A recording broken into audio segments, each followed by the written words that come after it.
Hi, everybody. This is Dan Stolbarger. Welcome to this week's KFIR Middle East Update. It's the week of January 16th. We're going to look back on the events that transpired in the Middle East, primarily Israel, over this last week.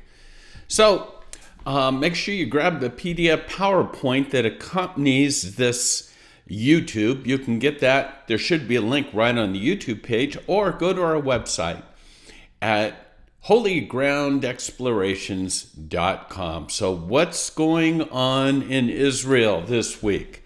Or I should say this last week. You know, the Saudis came out and they are telling the leaders of Jewish groups that they are ready to normalize with Israel, to join the Abrahamic Accords. But first, they're going to need to normalize with the U.S. This is going to put weight on the relationship between Bibi Netanyahu and Biden, because I think the Saudis are sort of leaning into Bibi to say, can you make things right for us? Once again, a reminder over the last, 6 months, talking about Bibi returning to the prime minister's position in Israel. Three things he said drove him literally to back into the political arena. One was the issue with Iran, the safety, the protection, the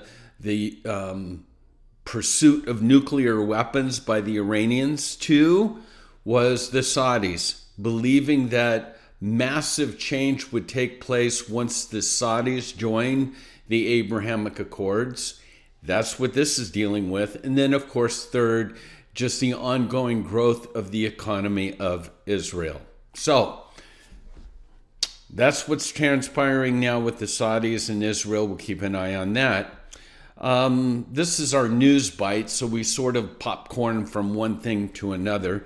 Palestinian Prime Minister Mohammed Shakari, nice guess, right, warned that Israeli-approved sanctions against Palestinian Authority, what the Israelis have done is to take basically the tax revenues of the Palestinian Authority, and instead of giving it to the government, they've been giving it to the victims of terror.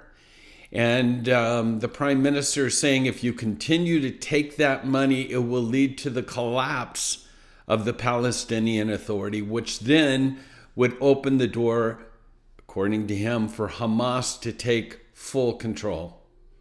Now, it's interesting that what's transpiring here, the Biden administration condemned Israel for giving $39 million to the, which would have been given to the Palestinian Authority in tax revenues, and instead giving them to the victims of terrorism instead of the terrorists themselves. Once again, I think this is the beginning fruits of this right-wing government in Israel. And then, speaking of that religious right-wing government, we know about Ithamar ben Gavir's visit to the Temple Mount, and Hamas is warning because of that. Violent responses should Ben Gvir continue this, but also Ben Gvir is talking about toughening conditions for prisoners that are incarcerated on murder and terrorist charges. And this is what's triggering the response from Hamas, saying, you make it tougher on them, we'll start bombing you more. So once again, sabers rattling. Our articles for this week, you may have heard this, possibly not. It's not always on mainstream media, but there's massive, I think we have to use that word, mass demonstrations in Israel. Last Saturday night, in the midst of a storm and rain, 80,000 Israelis gathered in Tel Aviv to rally against the proposed reforms of the Supreme Court of Israel. Netanyahu's response, 80,000, the pictures are unbelievable. in the rain. And Netanyahu's response was, keep in mind, millions of people went into the streets several months ago to protest and to participate in demonstrations ahead of the November elections. He goes on to say one of the main topics of those elections was to reform the judicial system. We're not going to try to blow it all up. We're going to change the things that need to be changed. We're trying to save it, not destroy it. And so we're going to wait and see how this plays out, because it's just fodder for the left and the anti-Bibi folks, which primarily make up all of the Israeli media. And so once again, the concept is simply this, is that the Supreme Court really holds the power in terms of that they, whatever the Knesset or the Prime Minister would put out as an edict or whatever, the Supreme Court has the power to negate it. And again, the Knesset, Bibi is saying it can't be that way, because then they hold the hammer. And so this is what's transpiring at this point in time. And again, for the left in Israel, that's a security blanket for them, knowing that the Supreme Court can overrule anything of the Knesset. So that's the tug of war and the tensions that are going on right now. Temple Mount insanity. Imagine if the Pope were to say, only Christians are permitted in the Vatican. No Muslims, no Jews. Can you imagine the international outrage that would take place? Now imagine if Israelis were to say, only Jews are permitted on Jerusalem's Temple Mount. No Muslims, no Christians. What do you think? Outrage. But imagine if Palestinians, Jordanians, and others were to say, only Muslims are permitted on the Temple Mount because it's the third holiest site for Muslims from which Muhammad ascended to heaven. Is there any outrage? This is, in fact, what many Palestinians, Jordanians are saying, and the international community is not outraged like the Israelis, because they're accepting this insanity.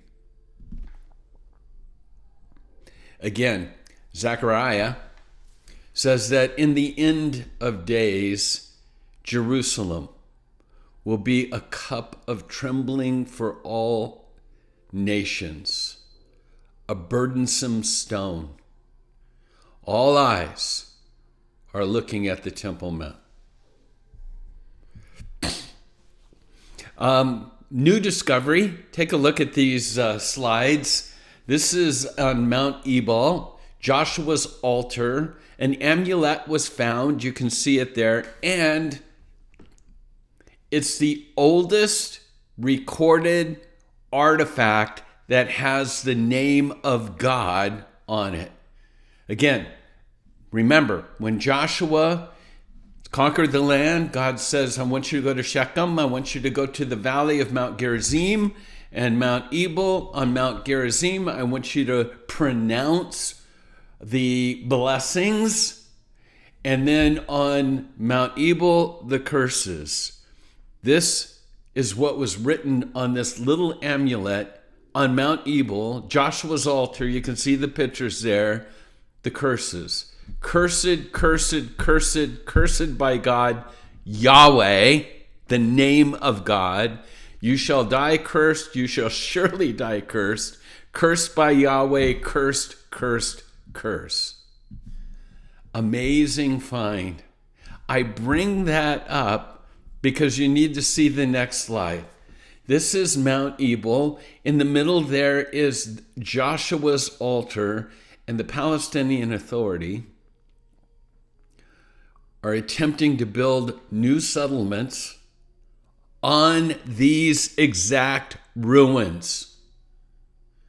And those in Israel are rising up now to hold that off from taking place. Once again, when we hear about settlements, land grabs, this is what's transpiring. It's not all about the Israelis.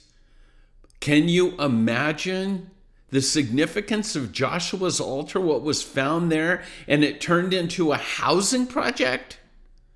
That's what's on the books. That's what the Palestinians are attempting to do at this time. And then, on a happier note, Bye Omar, the new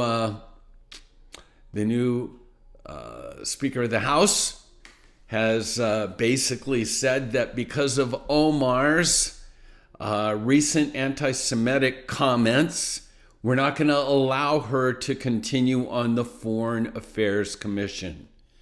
Remember, she accused the Jewish state of having hypnotized the world, accused Jews of buying control of Congress, called Israel an apartheid state, and likened Israel to the Taliban and the Hamas terrorist groups. You know, this is like the UN allowing the Saudi Arabians on their stance on women, or let's just say the Iranians, to hold the chair of the rights for women. Come on. So, bye-bye, Omar. It's about time. And then Nikki Haley. Let's keep an eye on Nikki Haley. One of the best friends that Israel has, that's part of our leadership of our country. You know, she had to comment on this because of that debacle on our border, El Paso, Texas. You're aware of all of that. You know, in Biden's speech, he compared illegal aliens, lawbreakers, who have been found to be terrorists, drug dealers. He compared them to Jews that were fleeing Germany during the Holocaust. Haley could not sit back and listen to this any longer. And she says, the mindset that Biden would have to, in a sense, say that the systematic and targeted murder of 6 million Jews in Nazi death camps is the same as illegal aliens trying to cross the border is maddening. Once again, insanity. She calls Biden's comments a disgrace and says, don't belittle the Holocaust to score more of your political points. Well, that's our report for the week. One probably last major announcement for us, I know you've been hearing it over the past couple weeks, is that we are going to Israel. We will be there February 15th through the 24th. We do have a few seats left. And so I'm always asked, so when's your next trip? Do you have a trip in 2024? I'm always saying, hey, I'm not a good salesperson, but I'm going to tell you every trip that we have, we think that it could possibly be our last. And so we're encouraging people that if you've got it on your list of things to do, to visit the Holy Land, to walk the land, to experience Jesus in his hometown of the Galilee, or to walk the ancient cobblestone alleyways of Jerusalem, the city of the great king, to see a tomb that's empty. If this is something, because when you're in Israel, your Bible comes alive.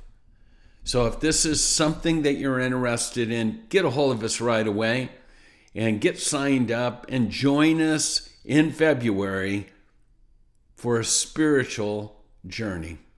That's it. God bless you and shalom.